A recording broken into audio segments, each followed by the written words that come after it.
안녕하세요. 강남 에듀드림과 휴빅코리아가 주관하고 강남구와 서울세종고가 후원하는 청소년 멘토링 리더십 아카데미 16기 5번째 시간입니다. 조한 멘토님을 모시고 우리 시작해보도록 하겠습니다. 안녕하세요.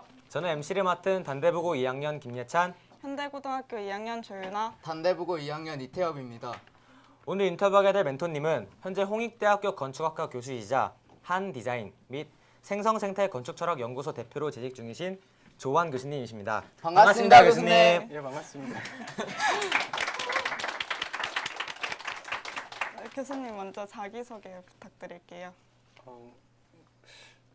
되게 어려운 질문. 그 직업은 대학 교수고요. 근데 뭐 딱히 제가 뭔지는 잘 모르겠어요. 그래서 그냥 고민해가는 것 같고요. 그냥 선생이기도 하고 또 어디 딴 데 가면 학생이기도 하고요. 공부도 하니까 또 뭐 건축가기도 하고 또 작가기도 하고 뭐 그때그때 상황에 따라서 참 다른 것 같습니다. 네, 굉장히 다양한 분야를 가지셨군요. 그럼 여기서 바로 첫 번째 질문 드리겠습니다.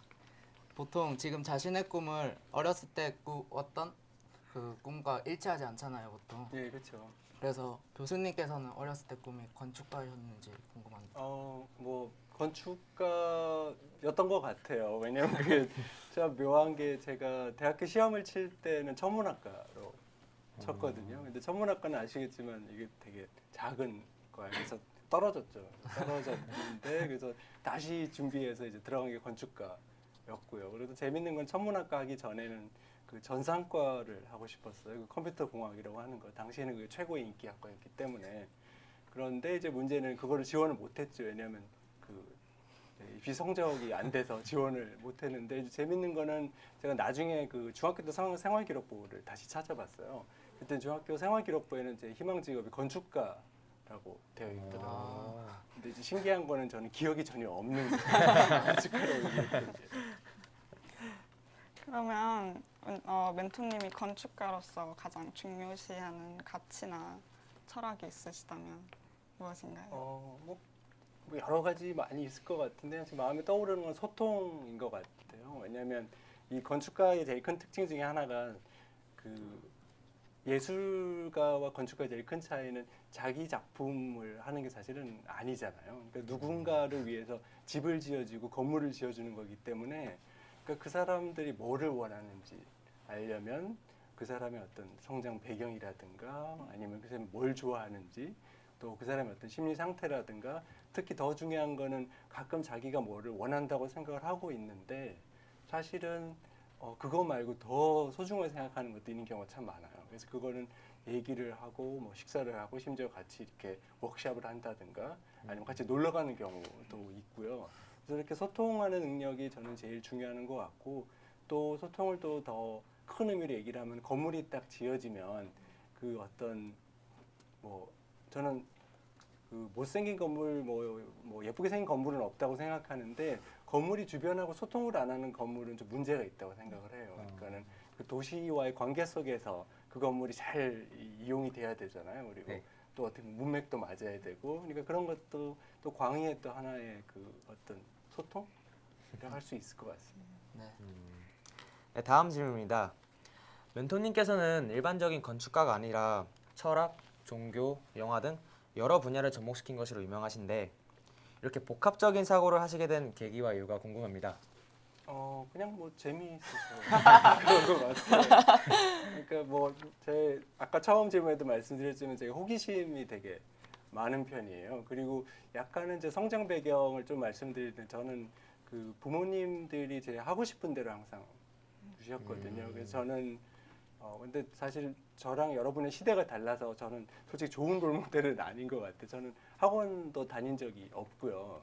그리고 어느 정도였냐면 그 부모님이 저한테 뭐를 시키는 거를 거의 부담스러워할 정도였어요. 제 어머님은 저를 너무 이렇게 귀하게 키우셔가지고 뭘 하라고 얘기하지 않고 뭘 해보겠니라고 얘기해서 제가 예 알겠습니다 하면 하는 거고 아니면 안 하는 거였거든요. 그래서 제 스스로 하는 일이 많아서 그 덕분에 되게 호기심이 많았던 것 같아요. 그래서 천문학과를 말씀드렸지만 저는 항상 천문에 관심도 굉장히 많았고요. 또 물리학도 굉장히 좋아했고요. 그리고 국민윤리랑 그 국사를 제가 되게 좋아했어요. 근데 국민윤리란 수업은 지금은 없는데 그 과목명은 없지만 그게 철학사를 다루는 거거든요. 그 안에는 뭐 그 플라톤도 나오고 칸트도 나오고 막 굉장한 철학자들 많이 나오고 근데 그런 것들이 지금 돌이켜 보면 아마 제가 그 뭔가 근본적인 본질을 되게 호기심이 많았던 것 같아요. 그러니까 예를 들어서 천문학이나 물리는 어떤 우주적인 법칙을 찾는 거잖아요. 그 뭔가 하나만으로 설명할 수 있는 그러니까 그런 거를 찾는 거였고 또 국민윤리에 대한 관심은 아마 철학적인 어떤 본질, 뭐 우리가 왜 사는지, 뭐 어떻게 살아야 되는지 그런 본질에 대한 호기심이 제가 참 그 많았던 것 같아요. 그래서 그런 것들이 제가 성장한 다음에도 계속 다양한 분야에 관심을 가지고 또 저는 그 건축이 하나의 그 문화의 하나라고 생각을 하거든요. 그러려면은 문화라고 하는 건 여러 가지 그 관계가 참 중요하잖아요. 그래서 저는 뭐 처음에 제가 뭔지 잘 모르겠다고 말씀드린 것처럼 저는 그냥 일단 호기심이 한번 꽂히면 그쪽으로 그냥 계속 공부를 해보고 그러면서 건축의 장점 중에 하나는 이제 그거를 한번 건물에도 적용해보고 그리고 또 건물을 하다 보면 또 거기서 배우는 게 있으면 또 다른 공부도 하고 그런 것 같아요. 그래서 뭐 솔직히 말씀드리면 그렇게 깊이는 없고요. 그냥 얇고 넓게 즐겁게 살려고 그러는 것 같아요. 그러면 저희가 멘토님의 책을 받았는데 제목이 서울 공간의 기억, 기억의 공간이라는 책이잖아요. 예. 근데 그 중에서 멘토님한테 가장 인상 깊었던 장소나 건축물이 있다면 무엇인지 궁금합니다.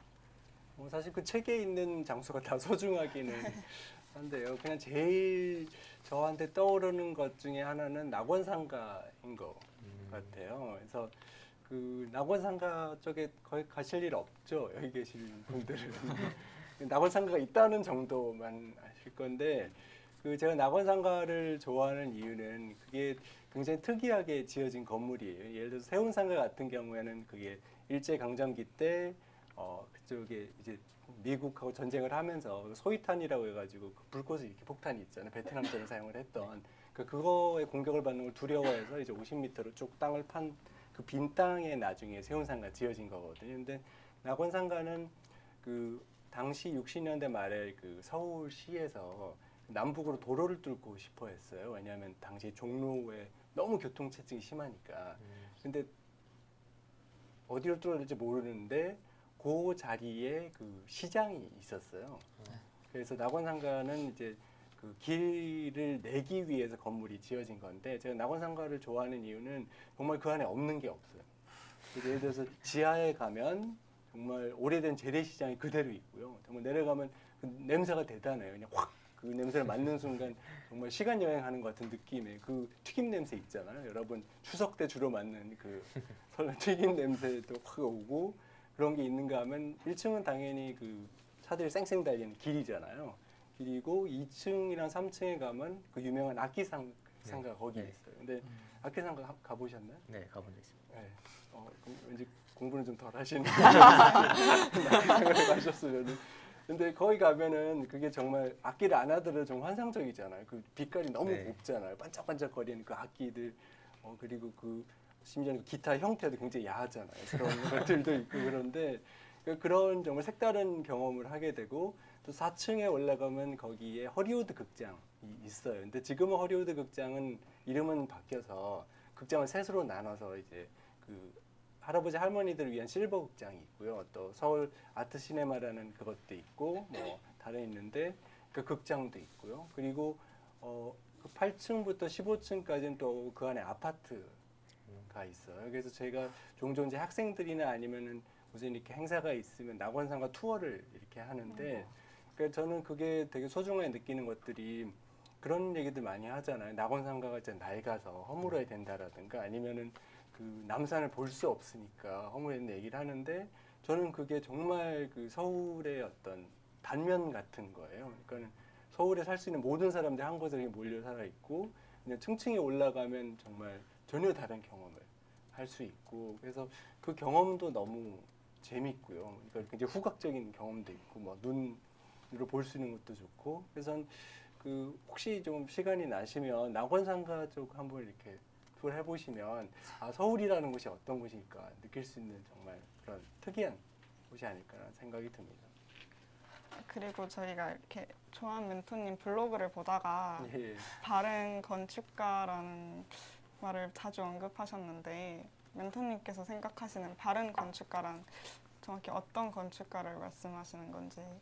그냥 바른 건축 아닐까요?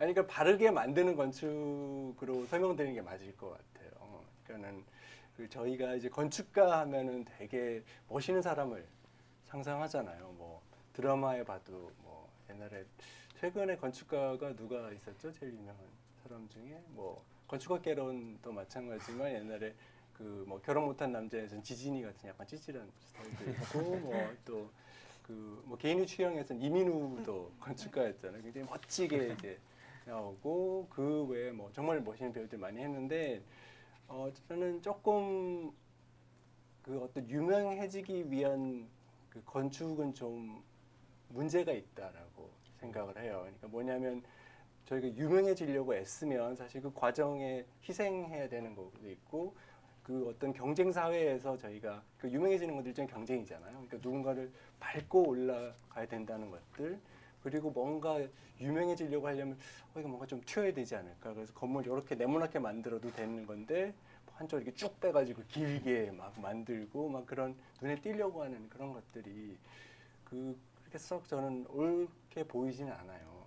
또 형태를 보고 저 형태가 아름답다 아니다라는 것도 저는 개인의 취향으로 믿기 때문에 바른 건축은 그냥 쉽게 말씀드리면 정말 그 사는 사람들을 위해서 고민을 하고 그러니까는 사는 사람들을 담보로 내가 하고 싶은 건축을 하는 게 아니라 네. 정말 사는 사람을 위한 건축을 하고 그리고 약간은 비즈니스적인 것도 있어요. 그래서 뭐냐면 내가 고용주로서 내 건축가면 밑에 직원들이 있을 거 아니에요. 그러면 직원들을 막 월급도 짜게 주고 밤샘 일을 시키고 그리고 뭐 그렇게 해서 하는 것보다는 제대로 바른 방식으로 일을 따와서 일을 하고 그리고 정말 그 직원들에게도 가능하면 이제 정시 퇴근할 수 있고 뭐 그 돈을 주고 가치에 대한 돈을 주고 이제 그런 부분들이 그래서 특별히 거창한 거는 아니고 그냥 바른 비즈니스를 하면서 하는 건축이라고 생각하시면 될 것 같아요.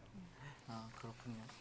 멘토님께서는 2009년 젊은 건축가상, 오. 2010년 서울특별시 건축상을 수상하셨고 대표작으로 M 플러스, P하우스, 화이트 캐피털이 있으신데 정말 많군요.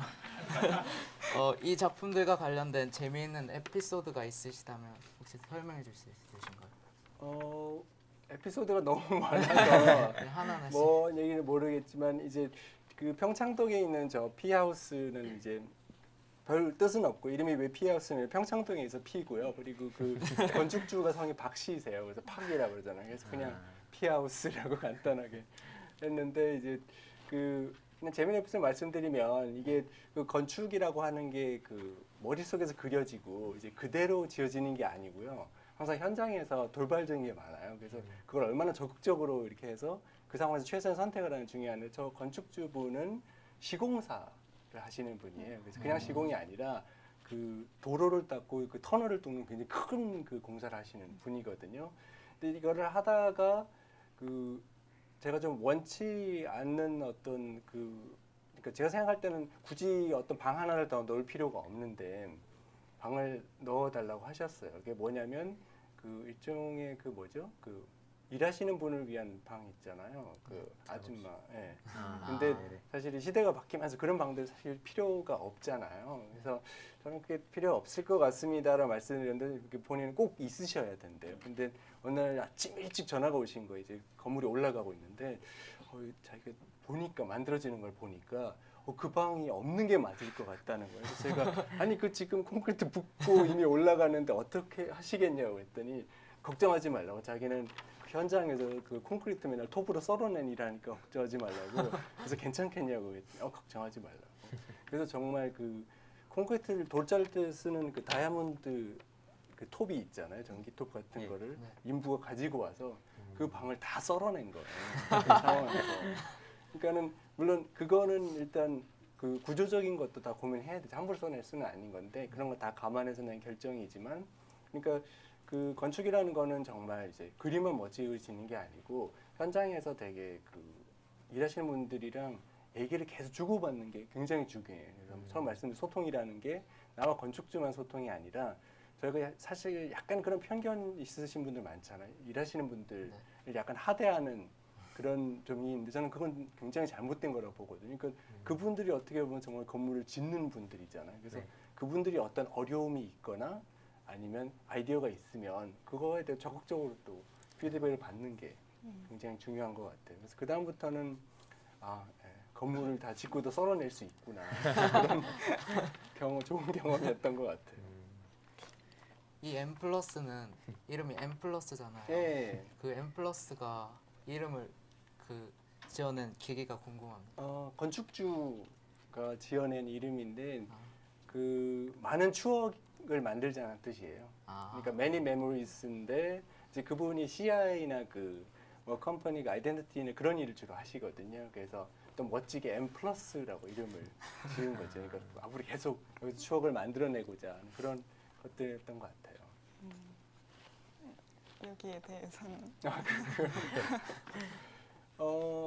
그거는 미국에 있을 때 한 작업인데요. 그 화이트채플이라는 그 로즈먼 인스티튜트 오브 테크놀로지라고 하는 대학에 있는 그겁니다. 근데 그 학교보다는 저거는 이제 다른 게 어려웠다는 거는 아니고요. 예. 저희가 건축을 할 때 형태나 구조만 얘기했지 음향도 되게 중요하잖아요. 되게 스튜디오 음향도 중요한데 저런 형태가 이렇게 약간 기도하는 손 모양 같아서 되게 종교적인 느낌은 나잖아요. 네. 근데 치명적인 약점이 뭐가 있냐면 소리가 지나치게 모이는 습관이 있습니다. 그러니까 오목한 형태에서 소리가 모이는데 아시겠지만 소리가 이렇게 돌아갔다가 되돌아와서 그 자리로 돌아오게 되면 그 잔향음이 되게 이상하잖아요. 그러니까 소리가 좀 흩어져야 되는데 그래서 저게 이런 오목한 형태 내에 반대로 이제 볼록한 그 음향 패널들이 있어요. 그래서 그거를 할 때 이제 문제는 이제 3D로 이게 약간 뒤틀린 형태이기 때문에 그걸 하기 위해서 정말 1대1로 크기로 만들어 봐야 되고 현장에서 되게 사건이 되게 많았었죠. 네. 좋은 말씀 감사드립니다. 다음 질문입니다. 교수님께서 인생을 살아가시면서 겪었던 시련이나 어려움이 있으셨다면 무엇이었는지 그리고 어떻게 극복하셨는지 궁금합니다. 시련이란 뭐 대학교 시험 하면 떨어진 거 큰 시련이고요. 근데 또 그 시련이 또 건축가가 될 수 있는 계기가 마련할 수 있으니까 그러니까 제가 천문학과 들어갔으면 과연 천문학자로 성공했을까 아니면 그냥 기상캐스터로 끝나지 않았을까 뭐 그런 생각도 잘 모르겠어요. 그게 큰 거였고 사실 저는 크게 없는데 굳이 그 어떤 좌절감 있었다면은 그 상을 받는 그런 상황들인 것 같아요.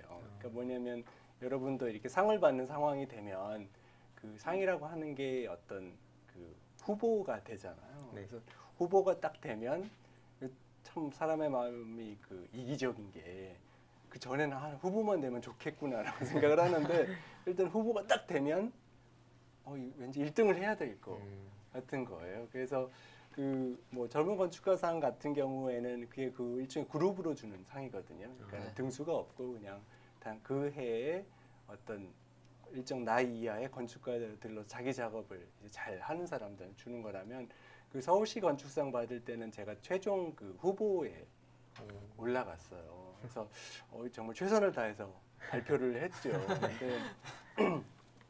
근데 결국 그 당시에 최우수상을 받은 작품이 뭐냐면 이거 영등포에 있는 타임스퀘어 건물이에요. 그러니까는 굉장히 큰 건물이랑 네. 뭐 제 건물만 있는 건 아니고 붙은 상황인데 그래서 그때 트라우마로 아직도 타임스퀘어는 잘 안 가요. 네, 뭐 그런 것들이 있죠. 근데 그 제일 큰 장점 중에 하나가 이렇게 말씀하면 약간 오해하실 수도 있는데 제가 포기가 굉장히 빨라요. 네. 그러니까 살짝 해보고 포기한다는 뜻이 아니라 그런 거 있잖아요. 저희가 어떤 목표가 너무 확실하면 하고 싶은 게 있으면 그거를 하다 안 되면 계속 하게 되잖아요. 예. 이렇게 좋은 예는 아니지만 예를 들어 제 동생들 몇 그런 얘가 좀 주변에 있는 게 고시를 패스해야 된다라고 하는 목적이 하나만 있으면 4년이 되고 5년이 되고 6년이 되고 계속 시험을 준비를 하게 되잖아요. 근데 어떻게 보면 그 사람이 그 목표를 일찍 포기를 했으면 다른 자기 재능을 발휘할 수 있는 걸 더 찾을 수가 있는데 그래서 저는 어릴 때부터 사람 많은 데를 별로 안 좋아했어요. 왜? 제 어머님도 약간 번잡수 싫어하시는데 그것 때문인지 모르겠는데 좀 노력을 해보고 이게 가치가 있는지 아닌지 이제 금방 판단하는 능력이 있거든요. 그래서 그냥 금방 포기해버리고 그럼 그렇게 하겠구나. 그래서 그 건축이라는 것도 저도 정말 처음에 할 때는 누구 말대로 유명한 건축가가 되고 싶어 했어요. 그런데 그걸 하기 위해서 필요한 정말 에너지들을 판단했을 때 그거보다는 그냥 바른 건축을 하는 게 더 좋지 않을까 뭐 그런 생각을 하고 있습니다. 그러면 지금 멘토님께서 이루신 실적이나 업적에 비해 이렇게 다른 건축가분들보다 나이가 좀 젊으신 편이잖아요. 아니, 아닌가요? 저보다도 젊은 분들 많아요. 요새는 뭐 30대 분들도 뭐 굉장한 분들 많이 있고요. 그러면 앞으로 더 이루고 싶으신 꿈이나 목표가 있으신가요? 사실 꿈이라기보다는 그냥 계속 공부를 좀 해나갈 생각이에요. 그래서 저희가 아까 살짝 말씀하신 뭐 서울 공간인계 기억의 공간이라는 책도 제 관심 중에 하나가 제가 공간을 이렇게 만드는 사람이잖아요. 네. 근데 제가 우연히 어떤 경험이 있었냐면 제 집이 일산이고 이제 학교가 홍대니까 가까우니까 자유로를 타고 왔다 갔다 하는데 제가 라디오 듣는 걸 되게 좋아하거든요. 제가 라디오 듣는 걸 좋아하는 이유 중에 하나가 라디오를 들으면은 다양한 음악을 다 들을 수 있잖아요. 그래서 어떤 때는 음악을 좀 참고 견뎌야 되는 음악도 좀 있지만 그게 저가 이렇게 좀 사회랑 연계되는데 중요한 역할을 하는 것 같아요. 그래서 저는 안 하는 것 중에 하나가 CD나 뭐 MP3 같은 걸로 귀에 꽂고는 절대 안 듣거든요. 그냥 라디오에서 약간은 어떤 음악이 있는지 들어보고 싶은데 그날은 되게 듣다가 너무너무 감동적인 노래를 하나 들은 거예요. 어느 정도였냐면 막 제 척추를 타고 뭐 올라오는 듯한 느낌이었는데 근데 문제는 그 노래를 사실 제가 좋아하면 안 되는 노래였어요. 그래서 그 노래가 뭔지 좀 이따 말씀드리겠지만 저는 기획사에서 만든 음악에 대해서 굉장히 비판적인 사람이거든요. 지금도 그렇고 그때도 그렇고 그래서 특히 기획사라고 하는 것들에 만든 음악들이 음악을 상품화하는 것도 있고 특히 솔직하게 성을 상품화하는 것들이 많이 있잖아요. 어떤 여성의 이미지를 통해서 음악을 바라보는 그런 거기 때문에 그래서 그런 것들 제가 비판적이었는데 그럼에도 불구하고 그 노래는 정말 이렇게 막 올라오는데 이제 그 노래가 뭐였냐면 소녀시대 소원을 말해봐 노래가 그래서 저는 되게 당황스럽죠. 왜냐하면 문화 비평을 할 때는 제가 정말 SM에 대해서 강하게 비판하고 뭐 SM만의 문제는 아니지만 그리고 지금도 그래서 제가 사실 동방신기는 별로 안 좋아하지만 그 경험을 이 친구한테 얘기를 했더니 친구가 그건 네가 나이를 먹어서 그렇다는 거예요. 그래서 이렇게 소녀들을 좋아하는 거다라고 얘기를 하는데 그러면 제가 항변을 하죠. 아니다. 나는 그거를 라디오에서 먼저 들었다라고 얘기를 했어요. 실제 라디오에서 먼저 들은 거예요. 근데 물론 나중에 뮤직비디오를 보니까 더 감동이 막 터지고 하는데 근데 그냥 그 순간 제가 뭘 깨달았냐면 감동이라고 하는 거에 귀천이 없다라는 생각이 드는 거예요. 그래서 그 경험 바로 직전에는 누가 저한테 제일 감동적인 경험이 뭐냐고 물어보면 베토벤의 9번 교향곡 합창 교향곡이라 얘기를 하거든요. 특히 뭐 베토벤 바이러스라는 보면은 합창이 딱 나올 때 정말 확 오잖아요. 네.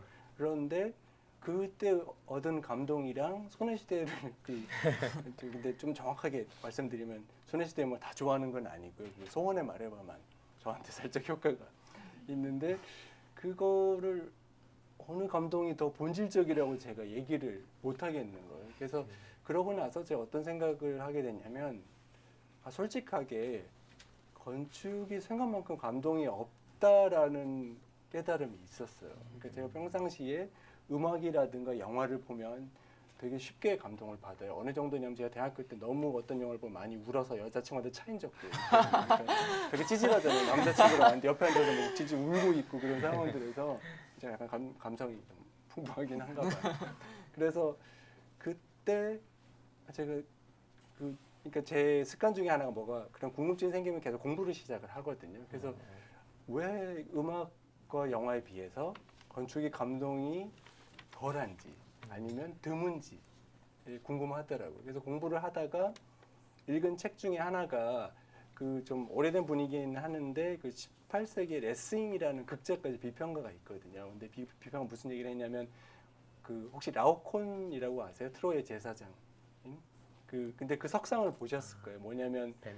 네, 뱀의 그 구렁이 감겨 죽는 그 석상 있잖아요. 네. 그게 그 라오콘과 아들이거든요. 그래서 네. 그 트로이가 이제 그 아테네 멸망할 때 그 아폴로 신이 보낸 그 사람이 트로이 목마를 들어오는 걸 반대했던 사람이거든요. 그래서 죽임을 당하는데 근데 레싱이 무슨 얘기를 하냐면 그 얘기는 원래 원전이 뭐냐면 그 호모나 호메로스가 지은 일리아드잖아요. 네. 근데 자신은 그 이야기를 읽었을 때는 그 죽음의 사건에서 그냥 죽음이 아니라 정말 고귀함을 느꼈는데 자기는 그 석상을 딱 보고 있으니까 석상을 그냥 이 라오콘이라는 사람이 고통스럽게 죽고 있는 거 이상을 못 느끼겠다는 거예요.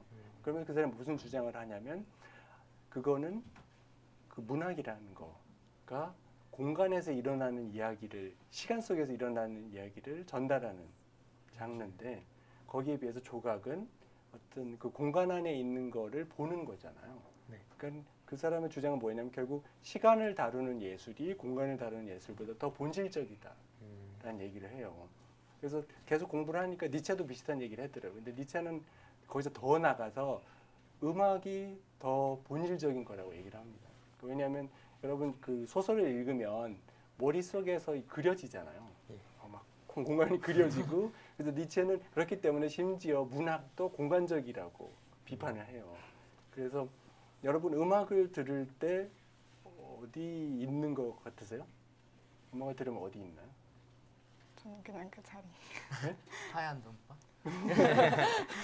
그 음악적 경험이 재밌는 거는 음악은 제가 여기 있지만 모든 곳에 다 있는 경험이잖아요. 그러니까 여러분 음악에 정말 몰두하면 내가 여기 있는 게 아니잖아요. 더 이상 정말 모든 곳에 다 있는 그런 경험들. 또 음악을 들으면 영감도 떠오르는 거. 그래서 니체가 그걸 가지고 결국 시간 예술이 시간이 공간보다 더 본질적인데 특히 음악에서는 이게 뭔가를 2차적으로 표현하는 게 아니고 그 자체가 이렇게 그 어떤 본질을 드러내는 거잖아요. 그래서 그런 생각이 드는 거예요.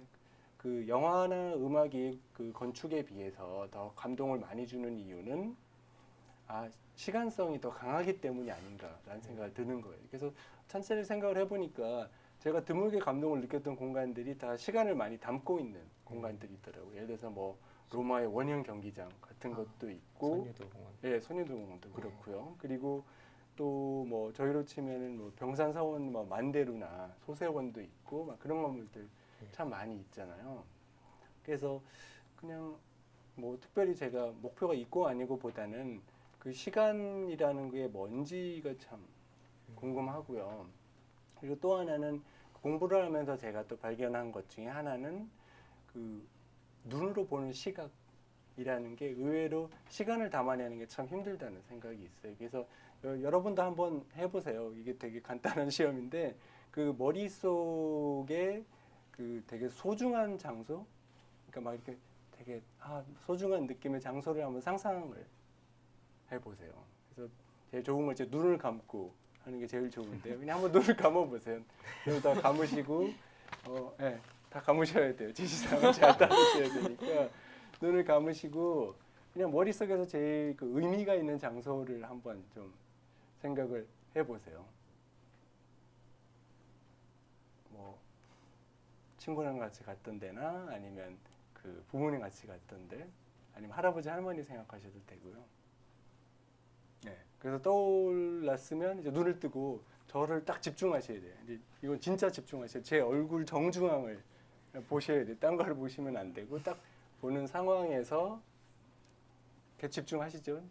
한 상황에서 그 지금 떠올렸던 그 장소를 다시 떠올려 보세요. 집중을 하셔야 돼요. 계속. 집중 안 하시고 눈이 계속 딴 데로 돌아가시는 분이 있는데 이게 아주 간단한 실험인데 이걸 무슨 뜻에서 하냐면 정말 집중을 하셨으면 그 기억을 떠올리기가 굉장히 힘들어요. 그러니까는 기억을 떠올리려고 하는 순간 눈이 감기거나 눈이 어떤 느낌이냐면 이렇게 뒤로 돌아가는 느낌이에요. 그러니까 머리 뒤쪽을 바라보려고 하는 걸 눈이 돌아가는 느낌이 있는데 그게 뭐냐 되냐면 의외로 시각이라고 하는 게 기억을 떠올리는데 방해가 되는 거죠. 그러니까 여러분 뭔가를 기억하려고 눈 감잖아요. 예. 머릿속에 특히 뭐 심지어 수학 문제를 풀려고 해도 어떻게 하죠? 눈을 감고 생각을 해보잖아요. 이걸 이놈을 도대체 어떻게 풀어야 되는지 그런 것들이 있는데 근데 오히려 다른 감각을 생각해 보시면 어떤 음식 탁 먹다가도 갑자기 옛날 생각날 때 있잖아요. 그 맛 때문에. 그리고 특히 이건 남자들의 현상인데 길을 가다가 무슨 향수 냄새 확 나면 옛날 여자친구 생각이 떠오르잖아요. 근데 왜 그런지 모르겠는데 떠오르죠. 네. 그리고는 어떤 그 느낌에 대한 것도 되게 중요하잖아요. 그 미끈미끈한 느낌, 안 좋은 추억도 같이 떠오르고 그래서 그 시간을 이렇게 체험하는 거를 저는 감동이라고 생각을 하는데 그거에 대한 연구를 계속 좀 해보려고 하면 도대체 이제 건축에서 보통 눈만 생각하잖아요. 근데 촉감이라든가 후각이라든가 미각이라든가 물론 건축을 이렇게 하는 거는 좀 변태스럽기는 해요. 그건 좀 이상하긴 한데 그러니까 그런 것들에 대해서 좀 계속 고민을 좀 해볼 생각이에요. 그래서 저는 앞으로는 공간을 디자인한다는 거 표현보다는 시간을 디자인한다고 하면 생각을 바꿔보면 좀 전혀 다른 건축이 가능하지 않을까 뭐 그런 생각은 하고 있습니다. 잘 들었습니다. 이 질문은 저만의 오해일 수도 있지만 근래 건축학과가 다른 학과들에 비해 상대적으로 별로 인기가 없다고 알고 있습니다. 예. 그렇다면 교수님만의 건축가가 되기 위한 차별화된 전략 아니면 필요한 자질이 있다면 무엇인가요? 네. 좀 신기하긴 해요. 작년에 건축학개론 히트했는데 성적이 많이 안 오르는 거 보면 그러니까 그거는 제 생각에 건축 자체보다는 건축업이 어렵다는 것 때문인 것 같아요. 왠지 경제에도 안 좋고 뭐 좀 안타깝지만 여러 가지 안 좋은 소식들이 많이 있잖아요. 네. 뭐 건설사도 뭐 망하는 데도 있고 그래서 근데 저는 그렇기 때문에 그 대학에서 학과를 선택할 때 직업을 선택하고 학과를 선택하는 것도 중요하지만 솔직하게 여러분 스스로 좀 질문 한번 해보셔야 될 것 같아요. 여러분 정말 그 직업을 하고 싶으세요? 그냥 목표가 정확하게 있으신가요? 어떠세요? 저는 있어요. 정말요? 네. 뭐가 되고 싶으세요? 컴퓨터 쪽으로 IT 쪽으로 가서 스티브 잡스처럼 되게 훌륭한 얘기인데 이건 굉장히 잘하신 거예요. 그래서 제 목표가 없는 게 좋다는 뜻이 아니라 전 이 질문의 요점은 뭐냐면 정말 여러분이 원하는 걸 스스로 선택한 건지 부모님이 강요한 건지 그 부모님이 강요해서 여러분이 선택했다고 스스로 믿고 싶은 건지 그거는 저는 중요한 거라고 생각을 해요. 그래서 저는 대학에서 학과를 선정하는 거랑 이제 건축가 문제랑 같은 문제가 되는데 그 건축을 이제 잘하려고 하면 근데 요거랑 그 건축가로 성공하는 거는 조금 다른 문제이긴 한데 그냥 기본적으로 세 가지가 필요해요. 일단 예술적인 좀 재능이 필요하고요. 왜냐하면 그림도 많이 그려야 되고 또 모형도 많이 만들어야 되고 저는 그 이건 약간 그 부모님의 신비와 전략 같고 루머로서 제가 믿을 수는 없는데 어머님 주장에 의하면 제가 말보다 가위질을 먼저 배웠다고 말씀을 하시더라고요. 증명할 수는 없는데 그러니까 제가 어릴 때 그러니까 종이가 있으면 항상 잘라서 뭔가를 만들고 되게 즐겨 했대요. 그리고 특히 저희 아버님이 이제 그 미국에 유학하실 때 옛날에는 컴퓨터가 지금 같지 않고 천공카드라는 거 혹시 보셨어요? 빳빳한 종인데 그 옛날 컴퓨터 보면 그거를 넣으면은 이제 그 컴퓨터 그 인풋 역할을 하는 거거든요. 되게 빳빳한 긴 거에 그 구멍이 뚫려 있는 종이에요. 그래서 그걸 한번 쓰고 나면 다시 못 쓰거든요. 그럼 저희 아버지가 그걸 갖고 오세요. 그럼 저는 그거 가지고 온갖 장난감을 제 스스로 다 만들었더라고요. 그래서 저도 기억은 안 나지만 사진이 있어서 그 사진을 보니까 내가 그랬구나를 알게 되는데, 그래서 그림을 그리고 그리고 모형을 만든 그런 습관이 되게 중요해요. 왜냐하면 그 건축가 오는 그 학생들이 정말 우수한 학생들이 많이 오거든요. 근데 와서 제일 좌절하는 것 중에 하나가 그러니까 자기 아이디어, 네. 생각을 이렇게 만들어낸 경험이 없는 친구들이 있는데 너무너무 힘들어하는 거예요. 왜냐하면 정말 똑똑하고 설명도 잘하고 뭐 그런데 결국은 만들어진 거를 가지고 얘기를 하는 게 디자인이자 건축이잖아요. 그래서 일단은 그게 중요한 것 같아요. 그러니까 여러분이 이제 그 책을 읽거나 아니면 영화를 보고 정말 건축가에 꽂히 있는데 중요한 건 내가 내 생각을 남들 앞에 만들어내는, 물리적으로 만들어내는 걸 즐겨 하지 않으면 저는 좀 건축가는 아닌 거 아닌가. 그게 첫 번째 조건이고요. 그 다음에는 그 건축은 예술이 아니잖아요. 그 얘기는 과학적이고 기술적인 게 되게 중요해. 그래서 구조는 뭐 거창하게 생각하실 필요 없고 그냥 물리학이라고 생각하시면 돼요. 물리학에 대한 거. 그래서 물리학이라고 하는 거는 뭐 역학이잖아요. 예. 그런 것들을 되게 즐겨하지 않으면 건축의 구조를 이렇게 해결하기가 쉽지가 않아요. 그리고 뭐 일단 과학 기술에 대한 관심도 중요하고요. 뭐 근처에 보면 갤러리아에 보면 되게 외피가 특이하잖아요. 그런 것들은 그 빛이라든가 그 재료에 대한 경험이 있으니까 가능한 거거든요. 그 경험이 없으면 그런 상상 자체를 해낼 수가 없잖아요. 네. 그래서 그런 것도 굉장히 중요하고 또 수학적인 것도 굉장히 도움이 많이 돼요. 예를 들어서 그 버크민스터 풀러라는 그 미국 건축가 돌아가셨는데 그분이 뭘 개발했냐면 지오데식 돔이라고 돔을 개발하신 분이에요. 그래서 그분은 항상 수학적인 걸 가지고 정말 최소의 재료를 가지고 모든 사람을 위한 공간을 만들려고 고민을 하셨거든요. 네. 그래서 그게 돔을 만든 거죠. 그런 것도 있고 그래서 그런 어떤 좀 기준의 과학에 대한 흥미, 관심이 중요하고 그리고 마지막으로는 꼭 말씀드리고 싶은 게 그 철학적인 그 소양이 조금 필요할 것 같아요.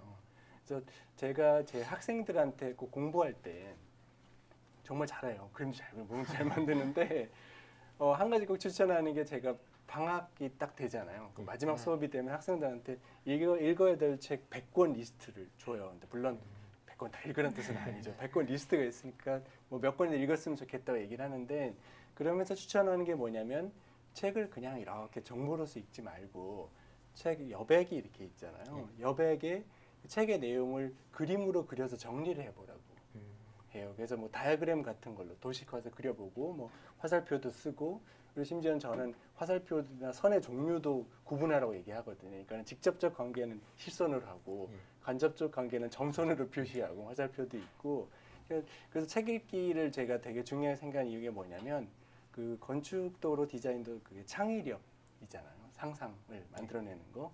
그러면 책에 있는 그 글은 뭐예요? 하나 추상적인 어떤 시스템이잖아요. 그러면 그거를 읽고 머릿속에 그려보는 것만큼 전 효과적인 상상력을 이렇게 배양하는 그런 훈련은 없다고 생각을 하거든요. 네. 근데 그걸 생각에만 그치면 반밖에 안 간 거고요. 네. 그래서 그 여백에다가 꼭 그걸 그려보라고 해요. 네.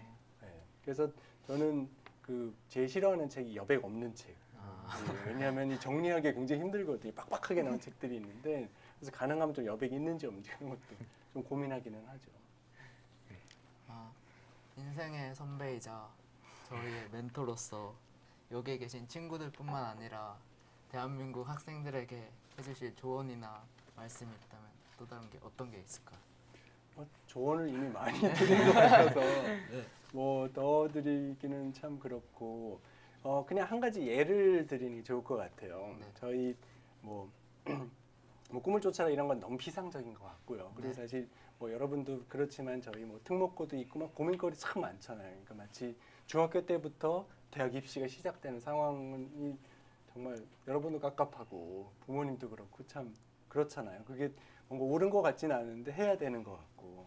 근데 한 가지 예를 들자면 제가 아주 잘하는 그 도시 지리 하실 그 전공의 교수님, 영국에 계신 교수님이 한 분 계시거든요. 한국분.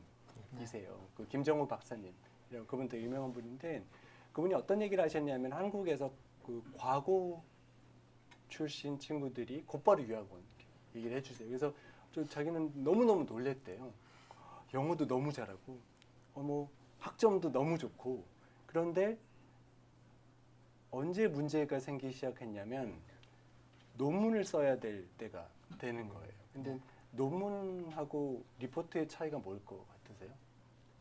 쉽게 생각하면 여러분 리포트 많이 쓰시잖아요. 논문은 자기의 생각 같은 거. 네, 그렇죠. 그리고 또 하나 중요한 건 리포트는 잘 정리하면 되는 거지만 논문은 자기가 어떤 문제 의식을 가지고 자기 생각을 만들어내야 되는 거잖아요.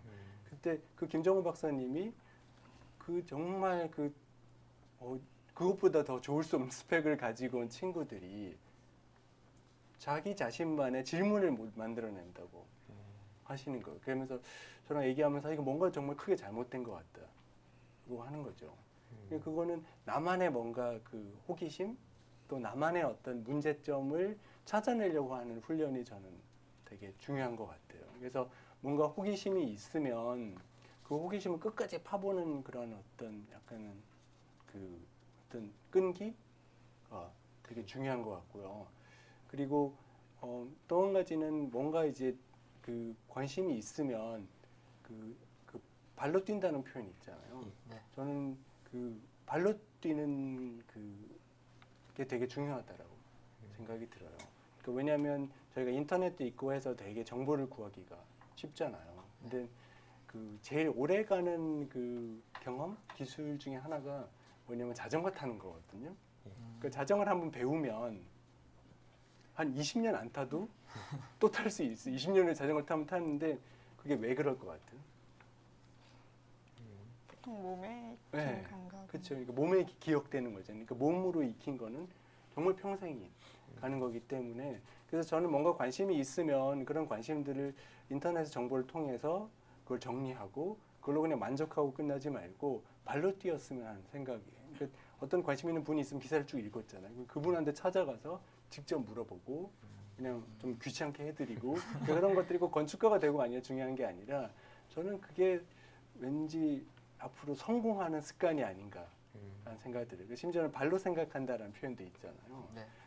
그거 제일 중요한 어떤 뭐 제가 멘토라는 감토를 오늘 이 시간 쓰고 있으니까 드릴 수 있는 이런 조언이 아닌가 싶어요. 그냥 발로 뛰고 몸으로 익히는 그런 노력이 필요할 것 같습니다. 네, 이것으로 모든 질문이 끝났습니다. 아직 많이 부족했던 질문들 성의 있게 답변해 주셔서 너무나 감사드립니다. 저 개인적으로는 오늘 교수님에 대해 조사하고 이렇게 인터뷰를 진행하면서 이렇게 교수님의 가치와 이렇게 사고에 대해 많이 공감을 하고 또 많은 걸 느꼈던 시간이 되었던 것 같습니다. 그래서 너무나 좋은 말씀 감사드립니다. 네, 불러주셔서 감사합니다.